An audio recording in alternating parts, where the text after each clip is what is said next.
Alors, on va Bonjour. lancer ce deuxième webinaire de la semaine de la Transfonum sur le sujet de la relation client. Euh, donc, merci à tous de vous connecter. Je vois que ça n'arrête pas, donc c'est cool, c'est super. Alors, du coup, je vais juste remettre rapidement un peu le contexte avant de laisser parler nos super experts sur le sujet de la relation client, le sujet pour lequel vous vous êtes connectés à 14 heures aujourd'hui. Thierry, si tu peux passer la slide suivante, s'il te plaît. Voilà, donc les objectifs plutôt de cette semaine. Donc, comme vous le savez,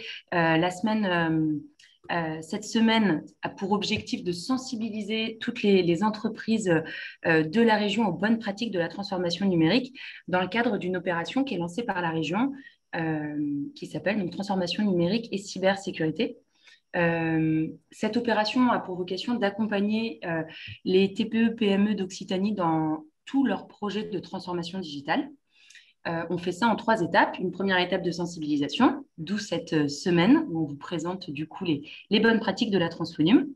Un volet plutôt pardon, pré-diagnostic, où là on aura vraiment pour objectif de mesurer la maturité numérique de votre entreprise et de vous mettre en relation avec du coup nos super experts de la mêlée pour qu'ils puissent vous accompagner et vous proposer du coup des accompagnements qui peuvent être financés jusqu'à 50% par la région. Donc, on a 7 champs d'action à travers lesquels, du coup, on va vous présenter cette semaine. Voilà, on a eu ce matin un premier webinaire sur le e-commerce. Vous avez donc aujourd'hui le webinaire sur la relation client et du coup 5 autres sujets qui auront lieu donc jusqu'à la fin de la semaine, tout autour de la transformation numérique et de la cybersécurité. Donc voilà, si vous n'êtes pas encore inscrit à tous ces événements, il est encore temps. N'hésitez pas à aller vous inscrire sur la page de la semaine de la Transfonum. Alors, du coup, des petites consignes. Vous êtes tous arrivés là sur cette page Zoom. Le webinaire est enregistré. Donc, si vous ne souhaitez pas être filmé, vous pouvez couper votre caméra. On vous a également coupé le son d'office à l'arrivée pour ne pas déranger les différentes interventions de nos experts. Voilà, à la fin, si vous avez des questions, voilà, n'hésitez pas à prendre la parole ou à utiliser en tout cas surtout le chat en cours de présentation. Je remonterai toutes ces questions à nos experts qui répondront à la fin de leurs différentes interventions. Et voilà, bon, maintenant, je vais laisser du coup les experts vous parler de ce sujet autour de la relation client. Donc, nous avons Mathilde Perrault, Jean-Christophe Russier et Thierry Arène. Et je vais laisser peut-être Mathilde commencer par se présenter. Et bon webinaire à tous. Bonjour à tous. Je m'appelle Mathilde Perrault, donc je suis la fondatrice de Budit. Budit, c'est une start-up que j'ai créée en 2018. On est incubé au BIC de Montpellier et on est spécialisé dans le domaine de l'expérience client à travers des études marketing qualité. Donc, nous avons créé une plateforme qui permet d'auditer l'ensemble des points de vente d'une enseigne de manière exhaustive et en un minimum de temps. Et pour cela, nous envoyons à des consommateurs dans les magasins des sondages qui sont géolocalisés et qui permettent de remonter en temps réel l'expérience qu'ils vivent à ces enseignes pour pouvoir améliorer l'expérience client. Donc, d'un point de vue pratique, par exemple, avec Orange, on a travaillé sur la compréhension et l'amélioration de la prise en charge des clients en agence. Et on a permis à Orange de comprendre la perception du client sur sa prise en charge afin de mieux former les conseillers en boutique et améliorer l'accueil et l'utilisation des outils d'Orange dans l'accueil du client. Donc ça, c'est ce qu'on a développé depuis 3 ans. Et depuis l'année dernière, pendant le confinement, on a développé une nouvelle solution qui s'appelle Check-it et qui permet de faire des tests consommateurs à domicile. Donc, donc concrètement, on permet à des enseignes, à des marques, à des entreprises de tester des offres, des produits, des services, mais aussi de tester des sites Internet et des applications mobiles. Et pour un exemple concret, on a travaillé avec Monabank sur une population d'auto-entrepreneurs pour leur permettre en fait de sortir une offre à leur destination afin de comprendre les besoins et les attentes des freelances autour de l'accompagnement bancaire. Voilà ce qu'on fait chez Budit. Merci Mathilde. Donc, moi, c'est Jean-Christophe Russier. Donc, je suis le CEO de Kitties. Kitties, on est une start-up spécialisée dans la génération de trafic dans les magasins. Donc, on récompense l'acte d'achat, en fait. Le principe, c'est donc de télécharger une application qui s'appelle Kitties et qui vous permet de cagnotter au fur et à mesure de vos achats. Donc, notre vocation, c'est de redynamiser le commerce par cette application et de redistribuer du pouvoir d'achat. Donc, on négocie actuellement des opérations avec les territoires. Donc, si vous êtes principalement tous d'Occitanie, vous avez dû voir donc, des opérations menées notamment dans l'Hérault et puis dans d'autres départements d'Occitanie où les collectivités ont débloqué des fonds et notre solution a permis de redistribuer ces fonds au fur et à mesure des achats qui étaient réalisés dans les commerces, le but étant, comme je l'ai dit, de relancer l'activité de ces commerces. Voilà. Bonjour à tous. Pour ma part, je suis donc Thierry Arène. Alors, à l'instar de mes collègues qui, eux, sont sur des plateformes de services, on va dire, moi, je suis plutôt orienté sur les outils de back-office et en particulier les outils de CRM. Et la vocation de CRM Catalyst en tant que société de conseil et d'accompagnement, c'est d'aider au choix des solutions CRM, c'est de benchmarker ces solutions pour permettre à des entreprises donc de faire des choix en connaissance de cause et des choix adaptés à leurs besoins. Et enfin, c'est sur certains projets sensibles, assister donc au déploiement en direction de mission auprès des clients, au déploiement de ces solutions CRM. Alors, j'en profite simplement pour introduire le sommaire que nous allons voir ensemble. On va faire une brève introduction autour donc, de la relation client de manière vaste. Jean-Christophe va nous parler de la vision stratégique. Après, je vous parlerai du digital et de l'aide à la relation client. Mathilde reprendra un petit chapitre sur l'expérience client tournée autour de l'écoute. Jean-Christophe reprendra la parole sur la partie de la reconnaissance client. On vous dira de quoi il s'agit. Et puis, on fera une petite incursion rapide autour de la data, sachant que sur la data, il y a une session qui est dédiée à la data, dont on a parlé un tout petit peu tout à l'heure en introduction, Constance. Mais je vous encourage à regarder le programme. Vous avez une session spéciale data cette semaine, dans le cadre de cette transformation numérique. Et puis, on terminera avec, de ma part, un portrait rapide autour des outils CRM, de leur positionnement, des offres, voire même des budgets que l'on peut avoir sur ces solutions. Donc voilà, donc pour ce faire, je vais commencer à passer la parole à Jean-Christophe. Merci Thierry. Donc, la vision stratégique. Alors, la vision stratégique vous permet en fait de porter un regard sur le contexte. C'est important, vous, chef d'entreprise, de vous positionner par rapport au contexte actuel. Les choses ont changé. Et donc, c'est vraiment une phase importante. Donc, dans vision stratégique, il y a deux mots. Il y a vision et il y a stratégie. On va le décomposer. En tout premier lieu, la vision. La vision, il est important que dans votre entreprise, vous définissiez la vision, c'est-à-dire vos objectifs, vos ambitions. Alors, je pense que pour certains, vous l'avez fait.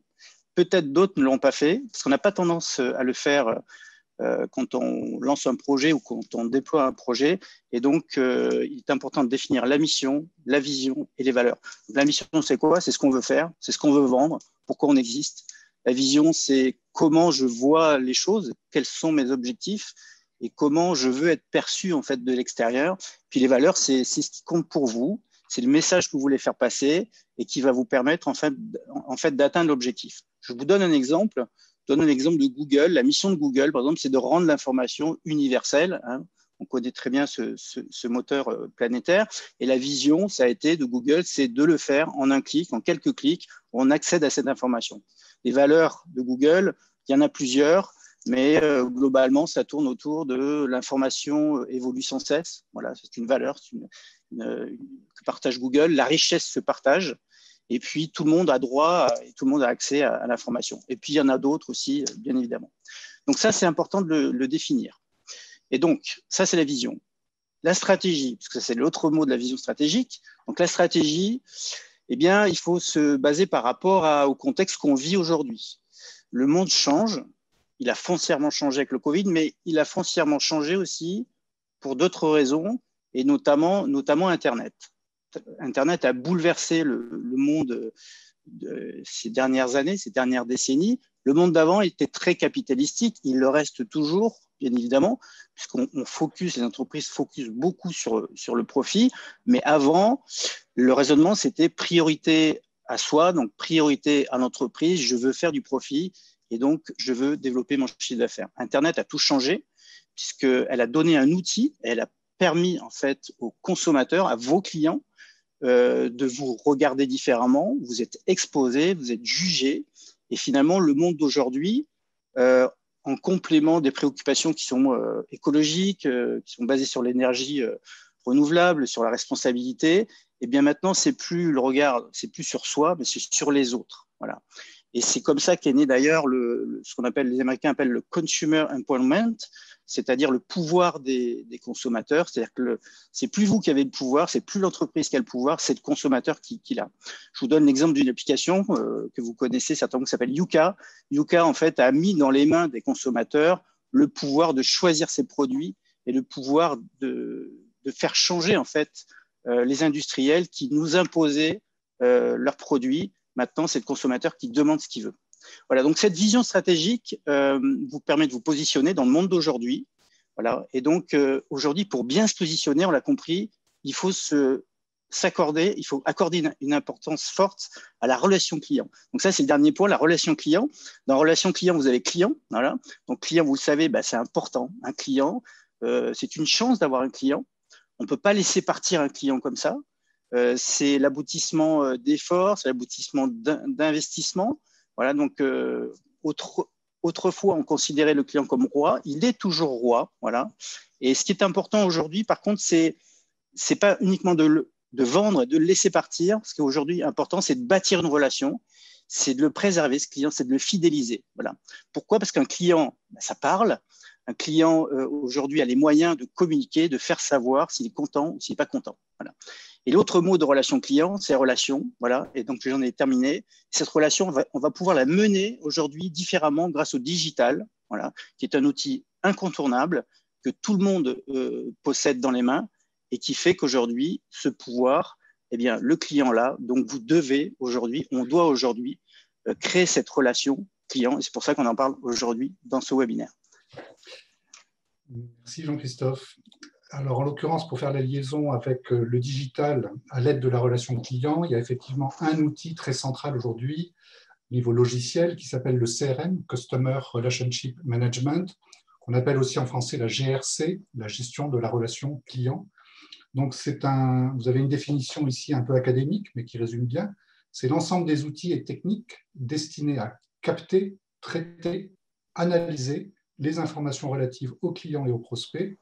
Je serais tenté de dire effectivement aux tiers de manière générale, puisqu'aujourd'hui les CRM s'ouvrent de plus en plus à des publics qui ne sont pas uniquement que clients prospects, ça peut être les fournisseurs, les sous-traitants, les partenaires, et ainsi de suite.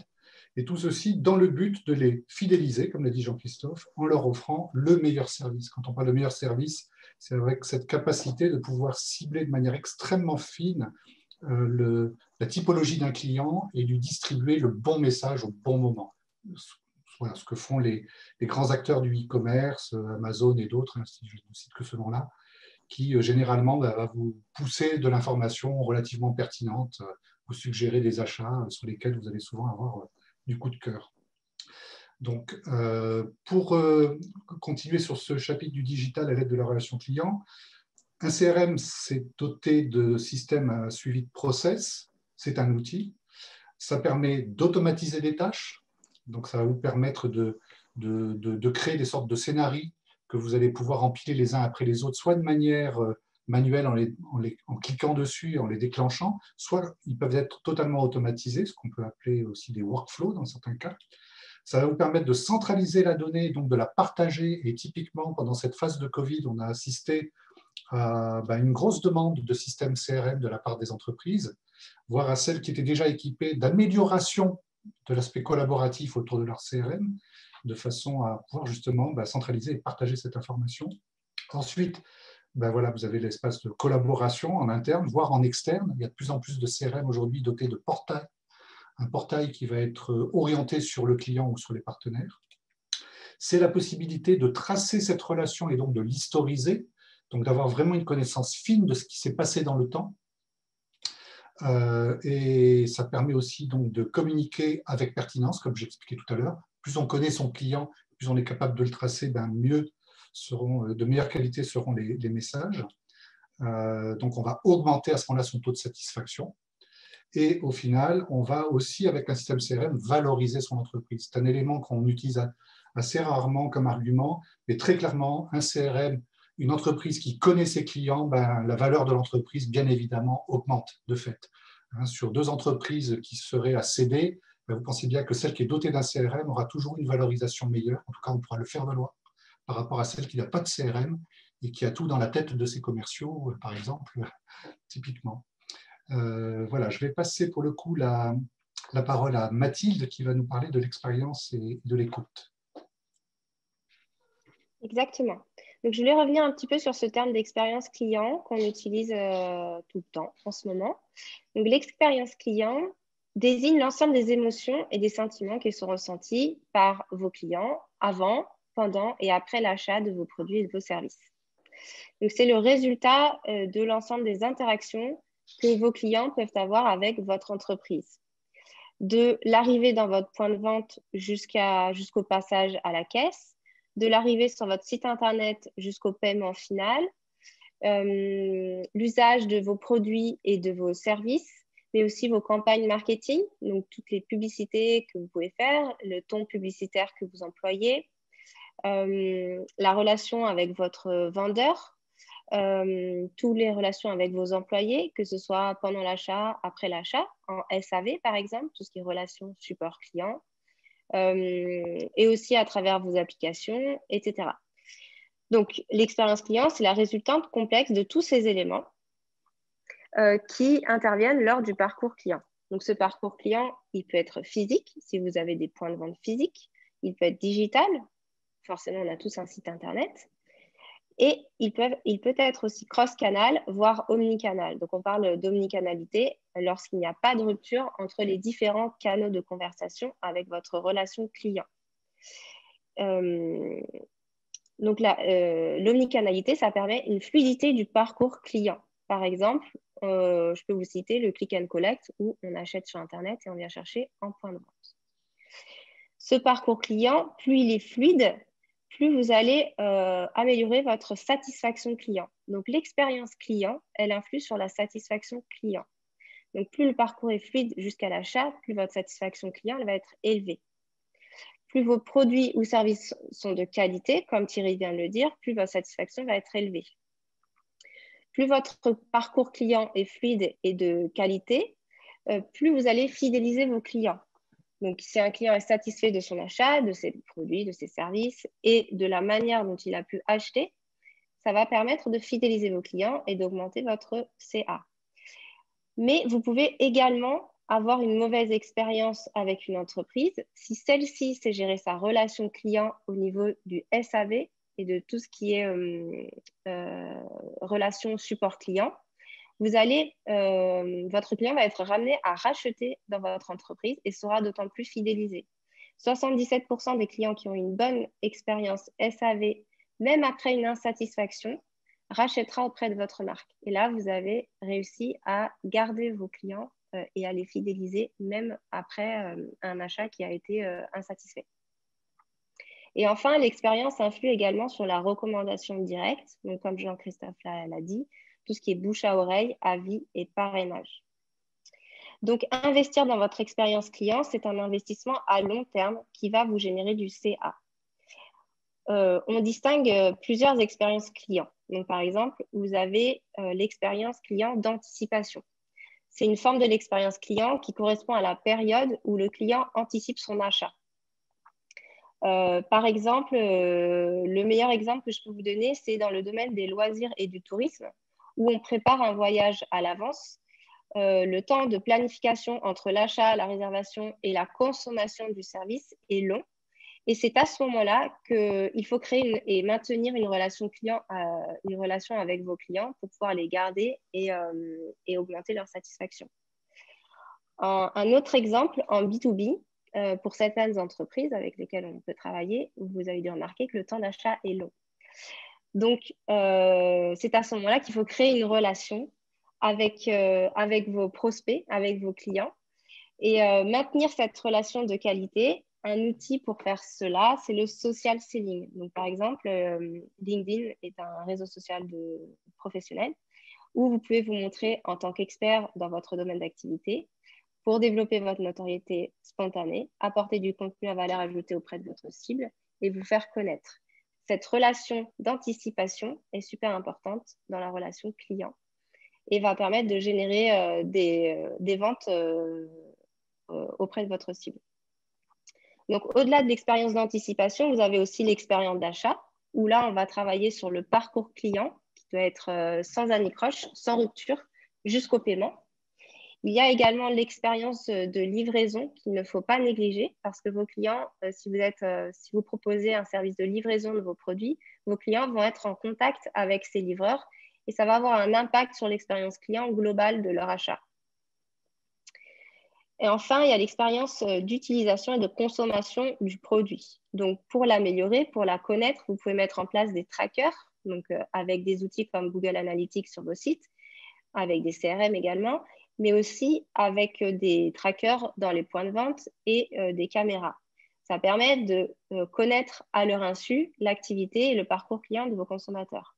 Mais vous pouvez aussi garder la relation client en interrogeant vos clients sur leur utilisation de vos produits et services. Vous pouvez solliciter vos clients pour améliorer ces produits et services et s'appuyer sur les meilleurs utilisateurs pour en faire des ambassadeurs. Par exemple, vous pouvez mettre en place des tests clients avant le lancement d'un produit ou d'un service pour prendre en compte l'avis et les besoins des clients et les impliquer dans la co-création pour un meilleur impact sur vos ventes, une meilleure expérience client et une satisfaction qui est augmentée. Donc voilà, l'expérience client d'utilisation et de consommation du produit, vous pouvez l'améliorer avec vos clients en sachant les écouter et en sachant les interroger. Et enfin, il y a l'expérience de SAV et support client. Comme je vous l'ai dit tout à l'heure, en étant à l'écoute de vos clients, en mettant une relation client étroite en place, vous allez pouvoir améliorer considérablement votre expérience client et donc votre chiffre d'affaires. Donc, la relation client, c'est un élément central dans votre expérience client. Et j'ai à cœur de vous démontrer que l'importance de l'écoute client dans l'amélioration de l'expérience client est très importante. Donc, des petits conseils pour pouvoir améliorer votre écoute client, c'est par exemple solliciter ses avis, ses témoignages pour augmenter votre taux de recommandation. C'est aller prendre en compte l'avis de vos clients et y répondre sur toutes les plateformes qui existent. Vous avez tous des avis sur votre entreprise, qu'ils soient positifs et négatifs. Je vous invite à y répondre. Utilisez le social listening pour améliorer l'expérience client et la relation avec vos clients en B2B. Donc, comme je vous l'ai dit tout à l'heure, principalement sur LinkedIn, mais aussi Twitter. Faire de vos clients des ambassadeurs en les impliquant dans votre stratégie de développement. Les solliciter quand vous souhaitez sortir une nouvelle offre, un nouveau produit. C'est super important de valoriser vos meilleurs clients et d'en faire des ambassadeurs. Et valoriser la satisfaction client en mettant en avant vos témoignages positifs de vos clients sur vos outils, sur votre site internet, les mettre en avant, les valoriser et valoriser votre base de clients les plus fidèles.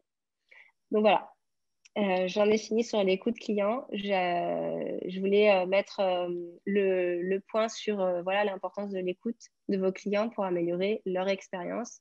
N'oubliez pas que vos clients ont plein de choses à vous dire, il suffit de les solliciter. Je laisse la parole à Jean-Christophe. Merci Mathilde. Tu as mis en évidence le fait que l'expérience client, c'est un point très important. Effectivement, c'est par l'expérience client qu'on engage les clients et qu'on crée cet attachement à la marque. Et en complément de l'expérience client, qui est l'expérience client, donc c'est ce qu'on fait vivre en fait au client. Il y a la reconnaissance client. Donc la reconnaissance client, c'est comment on considère son client. Voilà. Donc la reconnaissance client, c'est pas le fait de le reconnaître, hein. C'est le fait de lui apporter de la reconnaissance et de le considérer. Il y a un point qui est quand même assez essentiel dans la considération du client, et je dirais même que ça commence par un exercice, c'est de se dire qu'un client, c'est comme un ami, c'est comme un parent, et aller, si on va plus loin, on peut même se dire, allez, c'est comme un conjoint. Je veux dire par là, évidemment, il faut que l'entente avec le client soit bonne. Mais le but, c'est quoi? Le but, c'est d'entretenir une relation et il faut que cette relation soit la meilleure possible. C'est pour ça que je le compare à un ami, un parent, un conjoint. On fait tout, je dirais, dans la vie de couple pour que les choses aillent bien et pour que on ait un échange qui soit positif. Ben, en fait, finalement, c'est la même chose avec le client. Il faut savoir donner à son client pour recevoir de son client. Donc, quand on donne à son client de la satisfaction, vous allez recevoir des commandes. Voilà. Et quand vous saurez l'écouter, donc savoir recevoir cette fois-ci, ça vous permettra de mieux leur donner, donc d'être mieux à l'écoute. Voilà, c'est tout simplement l'échange. Vous allez favoriser en fait cet échange. Évidemment, la première des choses, c'est de le satisfaire. Donc, à partir de votre produit, de votre service. C'est-à-dire que si votre client n'apprécie pas votre produit ou votre service, tout va être compliqué. Et on part du principe, du postulat que la relation se passe bien et qu'il va falloir justement la préserver. Donc, l'objectif de la relation client, pour le coup, c'est vraiment de créer du lien. C'est de bâtir une relation, comme on le fait avec un ami, un parent ou un conjoint. On bâtit une relation et on l'entretient. Et on fait en sorte qu'elle évolue favorablement.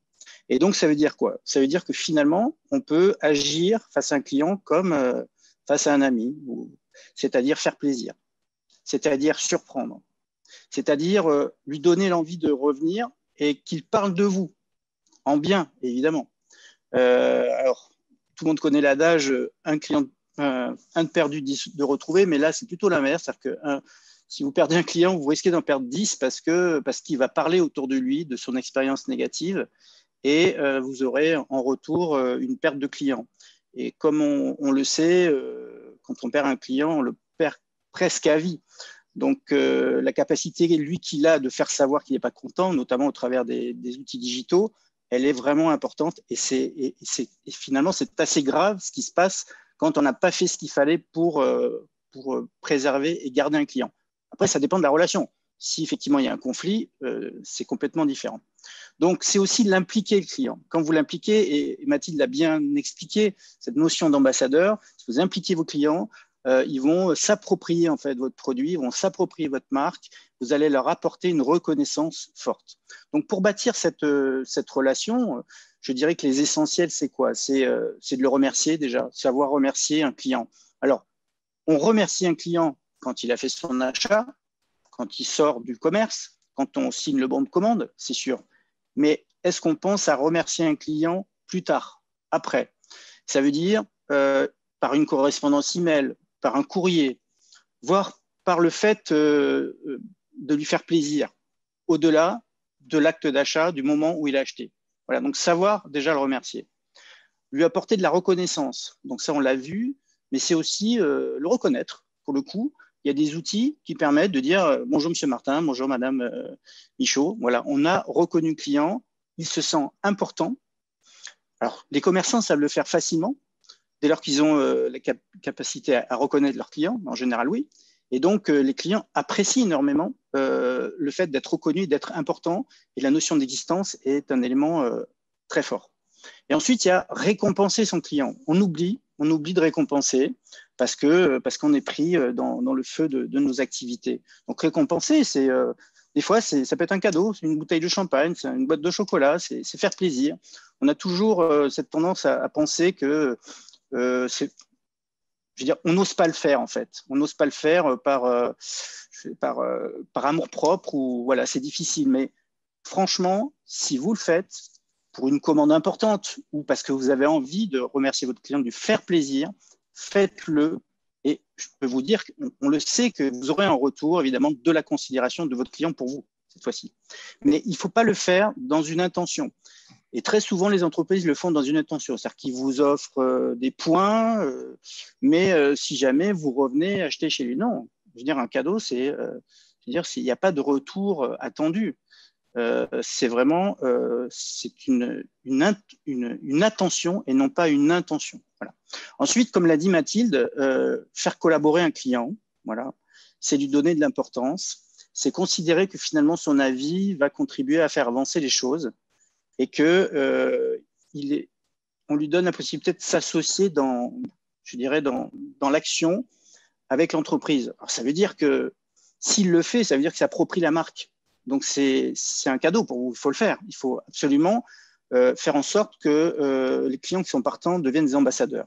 Parce qu'on le voit avec les influenceurs, les youtubeurs, etc., l'impact énorme qu'ils ont, ce sont ni plus ni moins que des ambassadeurs. Alors, ils le font pour de l'argent, c'est différent. Mais vos clients peuvent le faire pour vous faire plaisir, parce que vous avez créé cette fameuse relation. Voilà. Donc, créer du lien. Et dernier point, évidemment, pour mettre tout ça en œuvre, tout ça en mouvement, le digital vous permet de faire ça. Et ça passe par déjà la collecte des datas, c'est-à-dire savoir connaître votre client. Vous ne pouvez pas attendre de lui si vous ne le connaissez pas. Vous ne pouvez pas le reconnaître si vous ne le connaissez pas. Vous ne pourrez pas le satisfaire si vous ne connaissez pas ses affinités. Donc, collecter ces datas, mais pour le qualifier, pour l'hyper-qualifier, de façon à pouvoir après l'hyper-cibler et non pas le spammer. Le but, c'est ça. Aujourd'hui, on a des réglementations RGPD qui protègent le consommateur. Et tant mieux, c'est une très bonne chose. Mais le but, c'est vraiment de pouvoir savoir qui il est, pour pouvoir l'informer, pour pouvoir l'inciter et pour pouvoir l'inviter à revenir vers vous. Et j'en termine avec ce que nous, on fait, Kitty, on fait exactement ça, finalement. C'est-à-dire que déjà, on amuse le client parce que notre application, en fait, est ludique, parce que chaque fois que vous faites un achat dans un commerce qui est partenaire, eh bien, vous cagnotez des euros, et puis c'est comme un jeu. Donc là, on active la dopamine. On est un peu dans les neurosciences, mais c'est vrai que c'est l'hormone du plaisir. Et finalement, les clients apprécient, ils adorent, parce qu'on les amuse. Et du coup, vous créez un attachement. Et nous, on a créé un attachement avec nos utilisateurs qui, finalement, ne vont consommer ont tendance à consommer principalement dans les commerces dans lesquels ils sont récompensés. Voilà. Voilà pour ma part. Je te passe la main, Thierry. Oui, j'en profite pour rebondir sur ce dont tu parlais avec la data. Et là, je vais la caser, on va dire, justement dans le contexte outil, CRM. C'est pas un hasard. Hein. C'est pas un hasard si j'ai placé la data à la fin. Oui, bien, merci pour la transition. Effectivement, cette data, dans le temps, elle peut s'abîmer. Elle peut être un peu moins fiable et elle va donc nécessiter un nettoyage que l'on conseille d'essayer de mener au moins 1 à 2 fois par an. Alors, quand je parle de nettoyage, typiquement dans des activités B2B, il n'est pas rare de trouver au bout d'1 an, 2 ans, des bases de données où on n'est plus véritablement à jour sur les adresses e-mail de nos interlocuteurs, leurs coordonnées, voire même leurs fonctions, et puis surtout leur centre d'intérêt. Ce qui est très important dans un CRM, c'est de pouvoir taguer le ou les centres d'intérêt de nos interlocuteurs, non pas de l'entreprise, mais des interlocuteurs de l'entreprise, puisque c'est sur eux qu'on va communiquer.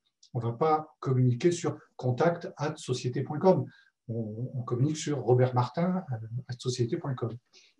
Donc, contrôler cette qualité, faire contribuer les équipes.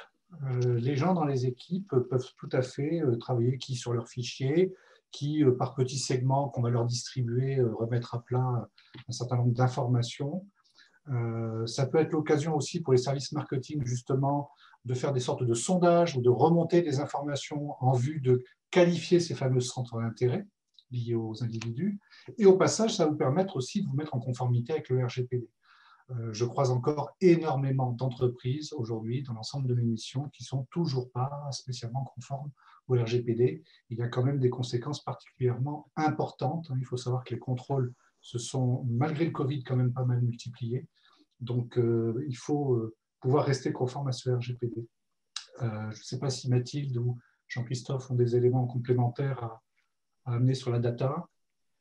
Oui, ce que je voulais ajouter, c'est que ce qui est important dans la data, c'est de l'utiliser. Donc, tu dis la nettoyer, mais aussi l'utiliser parce que souvent, on a accès à énormément de données dans nos entreprises et on ne les utilise pas forcément, elles ne sont pas forcément valorisées. Et en faisant parler ces data, c'est vrai qu'on peut gagner beaucoup de temps et générer du CA. Et dans la data, ce qui est important, c'est d'impliquer l'ensemble des collaborateurs parce que les données doivent être utilisées et partagées dans l'entreprise.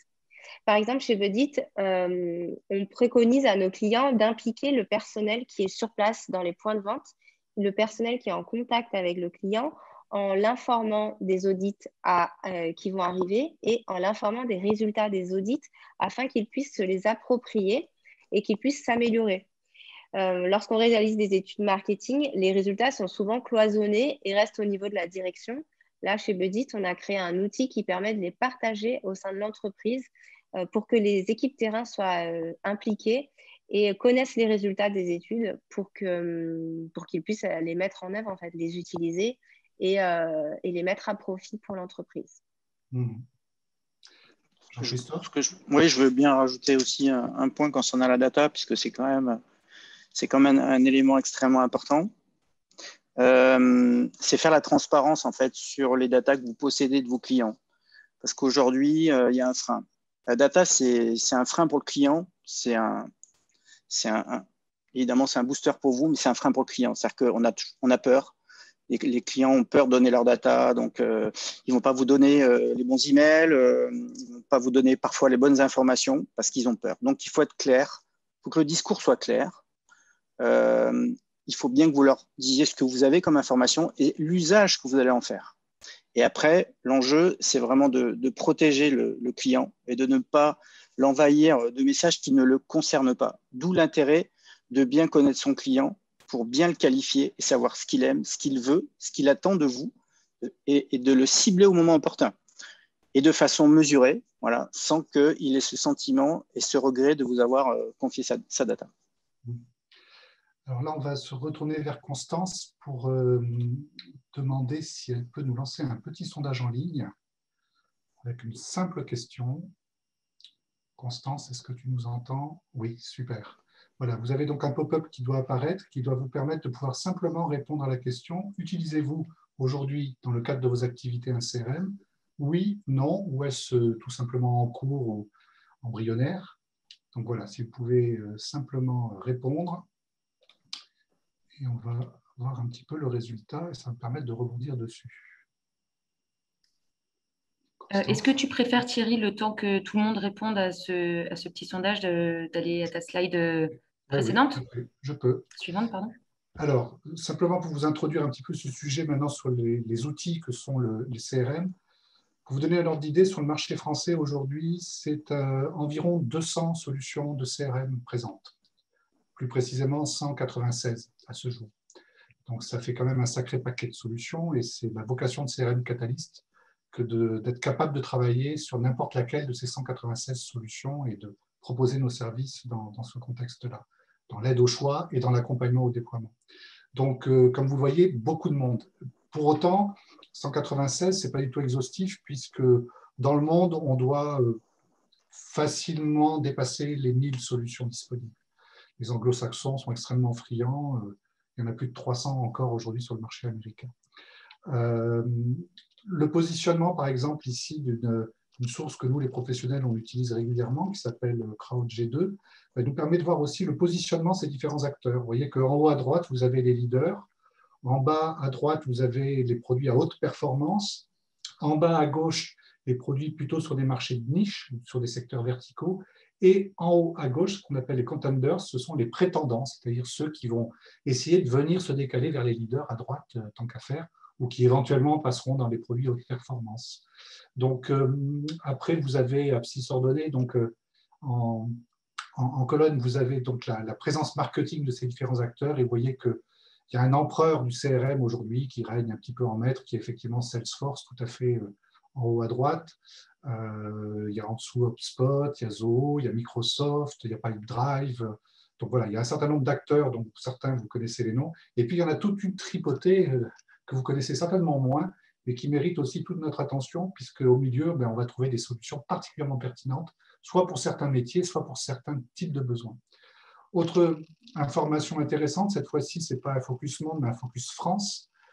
Malheureusement, on n'a pas d'autres données pour l'instant que celles de 2017. On attend les prochains résultats, je pense peut-être cet été. Mais vous voyez qu'en 2017, avec les prévisions 2021, c'était 840 millions d'euros dans l'édition logicielle CRM en France. Et pour 2021, ce sera plus d'1 milliard. Et je confirme qu'on dépassera le milliard. On sera bien au-dessus. Donc, dans le top des éditeurs, voyons numéro 1, SAP, Salesforce, Oracle. Je ne vais pas rentrer dans le détail, mais SAP a une telle puissance de feu et le coût des licences est quand même assez important. Donc, c'est ce qui les amène effectivement en chiffre d'affaires en numéro 1 aujourd'hui. Ce n'est pas pour autant, malheureusement, que les solutions sont déployées et utilisées, il faut le savoir. Beaucoup de solutions CRM SAP sont dans les placards. Ça, je le constate aussi. Après, ce qui est intéressant, c'est sur la segmentation du marché depuis les années 2017 jusqu'à cette année. voyez qu'il y a une très forte demande autour des plateformes marketing. Ça, c'est une réalité. Ensuite, des services clients. Donc, services clients, Mathilde a souvent parlé aussi du SAV. Il y a, je ne veux pas dire un engouement, mais il y a de véritables demandes aujourd'hui dans l'amélioration du helpdesk, du SAV, de la gestion des réclamations, que ce soit sur les boutiques ou les gens qui travaillent en B2C ou en B2B de la même manière. En revanche, vous voyez que le secteur des ventes est un peu moins sollicité. Pourquoi? Parce qu'il est mieux doté globalement, tout simplement.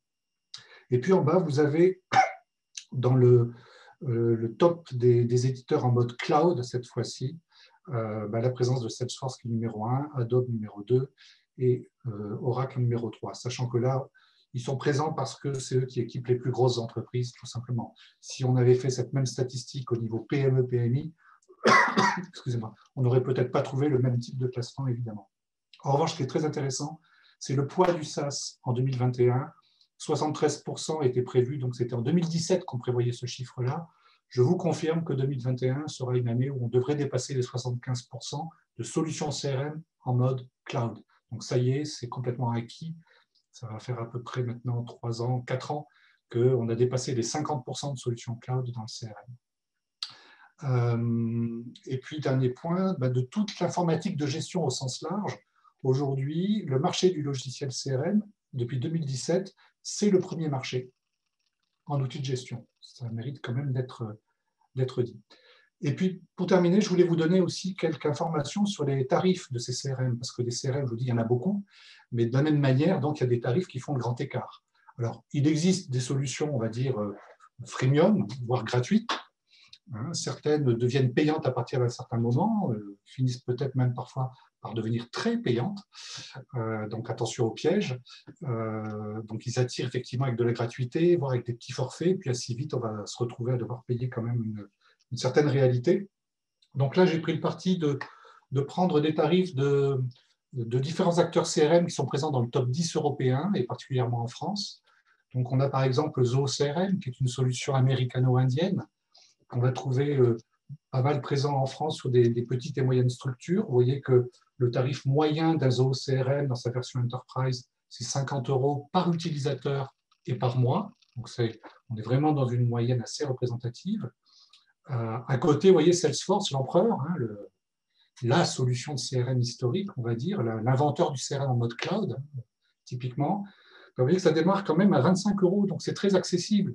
Quelqu'un qui veut commencer à mettre le pied dans Salesforce sans payer des sommes astronomiques, en mode start-up, typiquement, des gens qui prouvent de forte croissance, peuvent tout à fait commencer à 25, passer à 75, finir à 150 quand ils seront grands.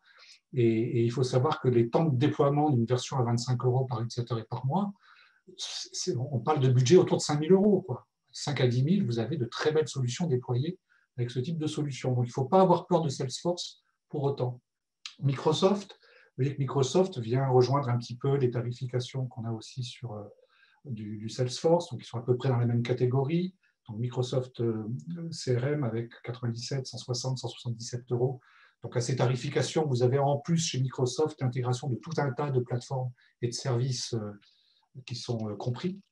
Un éditeur qui est peut-être moins connu, mais qui est en train de faire une très grosse percée, qui rentrera d'ici 1 an ou 2 dans le top 5 certainement des éditeurs européens, c'est Effici. Là, on a affaire à un éditeur belge qui rachète un certain nombre de nos fleurons. Ils ont racheté Idyll en France il y a 3 ans. Ils ont racheté très récemment Ines, qui était aussi un des fleurons, qui est toujours un des fleurons français. Et vous voyez que des solutions Effici, on les trouve à 55, 70, 85 € par utilisateur et par mois. On est effectivement dans une tarification très raisonnable. Et puis enfin, j'ai pris un petit challenger qui fait aussi pas mal de bruit, qui s'appelle Simple CRM, qui est aussi d'origine belge, mais qui a toute sa R&D et son développement en France, et qui lui est présent avec des tarifications qui démarrent aussi, vous voyez, à 25, 40, 65 € par utilisateur et par mois. Et ce que je peux vous dire, c'est que la version à 65 € en fait quasiment autant que la version à 150 € ou à 177 € chez Microsoft. Donc voilà, c'est un éditeur qui est aussi rentré dans le top 10 des produits réputés aujourd'hui en Europe. Donc voilà, j'en ai fini sur ces aspects-là. Donc pour le coup, nous sommes là tous les trois. On va laisser Constance peut-être revenir sur le jeu de questions-réponses. Le timing est bon. Alors, Oui. avant d'aller plus loin sur les questions-réponses, je vais quand même mettre fin au sondage. Donc, sur les... Hop, je vous partage les résultats. Si vous avez envie de rebondir, peut-être Thierry, Ouais. sur ce Alors, sondage que tu viens de lancer. je peux vous dire on est plus que représentatif, puisque aujourd'hui, dans les entreprises au sens large en France, le taux d'équipement CRM est plutôt de 37%. Et là, on est à 41%, donc on est un tout petit peu mieux. C'est plutôt pas mal. Et surtout, si j'y ajoute les 6% en cours, ça veut dire qu'on serait à 47, donc c'est plutôt un très bon taux. En revanche, ben, les 53, vous allez certainement, à l'issue de cette session, vous poser peut-être la question autrement. On vous y encourage, en tout cas. Alors voilà, du coup, si vous avez d'autres questions pour nos experts, que ce soit donc pour Mathilde, pour Jean-Christophe ou pour Thierry, n'hésitez pas à les écrire dans le chat. On leur transmettra de suite la question. En attendant peut-être certaines questions, est-ce que nos experts et nos intervenants sur la relation client ont un petit, je sais pas, un petit mot final finalement à faire passer en attendant ces petites questions à nos auditeurs. Thierry, moi je te vois, c'est ta caméra que je vois. Donc est-ce que tu aurais un petit mot potentiellement à faire passer, bon, notamment toi sur le CRM, les choses importantes à mettre en place. Oui, alors moi, je dirais le CRM n'est qu'un outil, et je pense que c'est surtout Mathilde et Jean-Christophe qui ont expliqué la philosophie qui tournait autour du client. C'est surtout ça qui est important, c'est prendre conscience. Et je pense que le Covid y a aidé quand même pas mal d'entreprises à prendre conscience que le client était au centre de tout. Et que, comme l'a dit à un moment donné Jean-Christophe, quand on a écouté son client, c'est là qu'on est capable de mettre au point des produits et des services qui correspondent véritablement à leurs attentes. Parce que des gens qui créent des produits et des services qui tombent à côté de la plaque, il y en a aussi beaucoup, et qui parfois et souvent même s'étonnent qu'ils n'arrivent pas à vendre leurs produits alors qu'il est le plus innovant du monde. Il est peut-être très innovant, mais il n'est peut-être pas du tout adapté à la demande du moment ou à la frange de clientèle qu'il vise, en l'occurrence.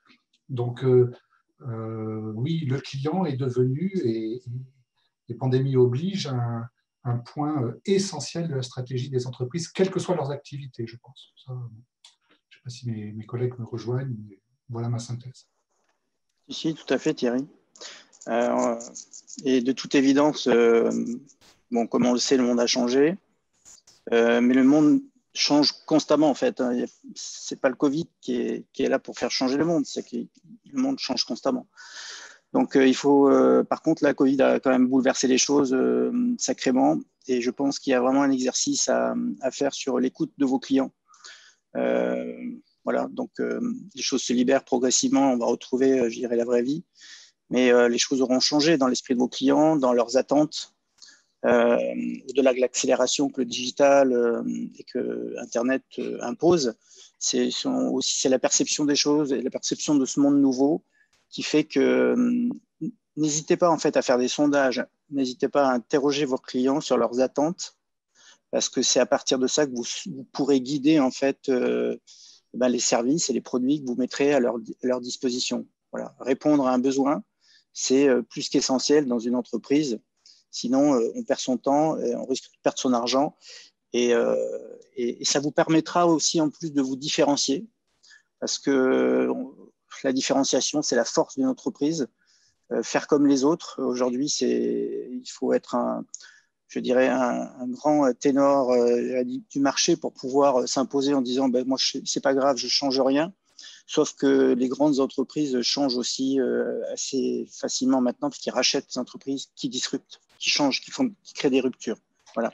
Donc, différenciez-vous, apportez un plus, et pour cela, évidemment, l'écoute client sera fondamentale. Merci Jean-Christophe. On a eu une petite question, donc avant de vous laisser la parole, Mathilde, sur ce petit mot de la fin. Un avis peut-être sur d'un de vous trois, sur le scan and buy dans la relation client.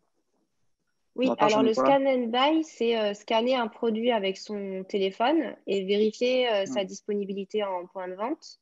Et s'il est dispo, l'acheter directement. S'il n'est pas dispo, l'acheter sur Internet, le recevoir chez soi ou le recevoir en magasin. ça rejoint tout ce qui est expérience client omnicanal. Ça permet, par exemple, aux clients qui sont dans les points de vente de pouvoir être autonomes sur comment trouver son produit, le commander, etc. C'est un avantage quand il y a une forte affluence dans le point de vente et que les vendeurs ne sont pas forcément disponibles. En plus, chaque enseigne n'a pas… Je sais qu'il y a une solution montpelliéraine, OptiPass, qui existe et qui permet, via une tablette tactile, qui permet aux vendeurs de savoir la disponibilité des produits dans les points de vente. Mais donc là, le client doit demander au vendeur de le renseigner. Et donc, via cette application sur tablette, les vendeurs peuvent avoir beaucoup d'informations. Et ça, c'est pas forcément utilisé dans toutes les enseignes. Et le fait d'utiliser le scan and buy, ça peut permettre de pouvoir accéder à des informations lorsque les vendeurs n'ont pas l'information ou ne sont pas disponibles. Donc, niveau expérience client, ça permet encore plus de fluidifier le parcours client et l'expérience client. Mais par contre, au niveau relation client, là, la relation, c'est une relation digitale. La personne est sur place physiquement, mais elle se débrouille avec son appareil, son téléphone. Et du coup, il n'y a pas de relation avec les vendeurs. Mais parfois, pour certaines enseignes, c'est une stratégie. Je sais que, par exemple, chez H&M, on a beaucoup de vendeurs qui sont là, mais ils ne sont pas là pour conseiller les consommateurs. Ils sont là pour remettre en rayon, permettre de passer à la caisse, donc payer les achats, ou de surveiller les cabines d'essayage quand elles sont ouvertes, mais en aucun cas de conseiller, comme chez Zara d'ailleurs. Et donc, cet outil-là, ça conviendrait à ce genre d'enseigne qui ne vise pas à mettre en place une relation entre les vendeurs et les clients sur site et qui permettrait de fluidifier le parcours digital, en fait. C'est un moyen de plus dans le processus omnicanal. Exactement. Et je dirais que ça dépend de la valeur de l'information qu'on a en retour dès lors qu'on scanne un produit. Tout à l'heure, je citais le cas de Yuka. Yuka, c'est une grande réussite, comme on sait. Ça, c'est vraiment du scan and buy. C'est-à-dire que je scanne mon produit, je sais exactement ce qu'il y a dans ce produit-là et je décide d'acheter. Donc, c'est vraiment la valeur de l'information restituée qui est importante et qui peut être un élément fort dans la relation client. Merci pour vos retours. J'espère que ça a répondu à la question d'Emmanuel. Alors, il est encore temps de poser vos questions, donc n'hésitez pas à les écrire dans le chat. En attendant, peut-être Mathilde, à ton tour pour le mot de la fin. Simplement, pour mettre en place une relation client, comme vous l'avez dit, il faut connaître ses clients. La meilleure façon de connaître ses clients, c'est d'utiliser un CRM. Et du coup, grâce à ce CRM, c'est d'entretenir une relation, c'est de la valoriser. Il y a une information qu'on répète souvent et qu'il faut bien intégrer, c'est qu'acquérir un client, ça coûte très cher et le fidéliser, ça coûte moins cher.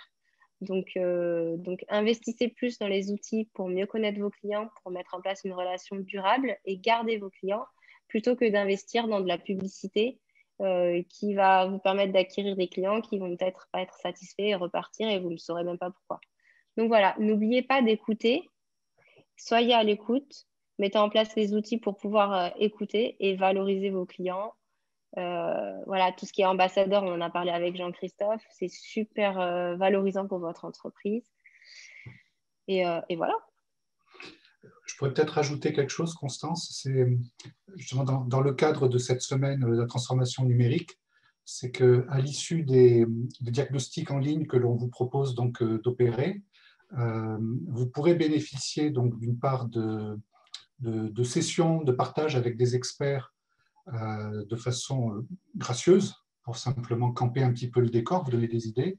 Et pour ceux qui veulent passer à la professionnalisation de leur démarche, qui veulent commencer à rentrer dans une phase d'accompagnement actif ou de recherche de solutions et autres, mais il faut savoir que le dispositif justement de la région Occitanie, à travers la mêlée numérique, va vous permettre de bénéficier de subventions qui peuvent aller jusqu'à 50% des phases de conseil.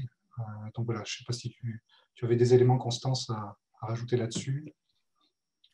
Oui, tout à fait. Alors, je l'ai rapidement évoqué en début de présentation. Pour ceux qui nous ont rejoints en cours de route ou même pour rappel, cet événement, la semaine de la transphonium, rentre vraiment dans le cadre des actions de sensibilisation de la mêlée pour promouvoir du coup vraiment les bonnes pratiques de la transformation digitale auprès des TPE-PME de la région. La relation client fait vraiment partie d'un des champs d'action forts de la transformation numérique des entreprises. Donc voilà, l'idée vraiment de ce webinaire, c'était de vous sensibiliser sur les bonnes pratiques autour de la relation client. Nous, ensuite, ce qu'on vous propose, une fois que vous êtes sensibilisé, c'est de pouvoir réaliser un pré-diagnostic qui est gratuit, sur lequel on va vous faire un retour dans les 3 jours maximum sur la maturité numérique de votre entreprise. Grâce à ce pré-diagnostic, on va pouvoir donc déterminer quels sont les leviers potentiellement d'amélioration, de boost qu'on va pouvoir effectuer ensemble et vous mettre en relation avec un de nos experts de la mêlée sur un de ces sujets de la transformation numérique. Cet accompagnement peut être financé jusqu'à 50% par la région. Donc, c'est vraiment une opération tout à fait, qui peut être tout à fait bénéfique pour vous, qui se finit à la fin de l'année. Donc, voilà, ne perdez pas de temps. On a 7 champs d'action possibles. Vous pouvez avoir 7 accompagnements jusqu'à la fin de l'année possible. Donc, voilà, n'hésitez pas à aller remplir ce pré-diagnostic. Et si vous avez d'autres questions, je vais mettre l'adresse mail de l'équipe du pôle transphonium dans le chat. Donc, n'hésitez pas à nous envoyer un petit mail pour avoir plus d'infos sur l'opération et sur les subventions possibles, puisque voilà, là, on a cette subvention de l'opération transformation numérique et cybersécurité de la région. Mais nous, à la mêlée, on a aussi une vision sur les autres aides qu'il existe dans la région Occitanie pour accompagner du coup les entreprises du territoire. Donc, n'hésitez pas à revenir vers nous. On n'a pas eu d'autres questions, donc je voulais remercier nos 3 intervenants pour ce webinaire sur la relation client des plus qualis. Donc, merci Thierry, merci Jean-Christophe, merci Mathilde pour votre expertise. Le replay sera disponible la semaine prochaine sur la page YouTube de la mêlée, donc n'hésitez pas à aller y faire un petit tour et on va vous communiquer suite à ce premier webinaire, ce webinaire sur la relation client, un petit mail avec donc, du coup le support de présentation de nos experts ainsi qu'un petit formulaire de satisfaction. Donc voilà, on attend vos retours là-dessus puisqu'on sait que c'est très important, on veut être à l'écoute également de nos auditeurs. Donc voilà, je vous souhaite une bonne après-midi. Merci de votre présence et à bientôt. Merci à tous. Merci à tous. Merci Constance. Merci, au revoir. Merci, au revoir.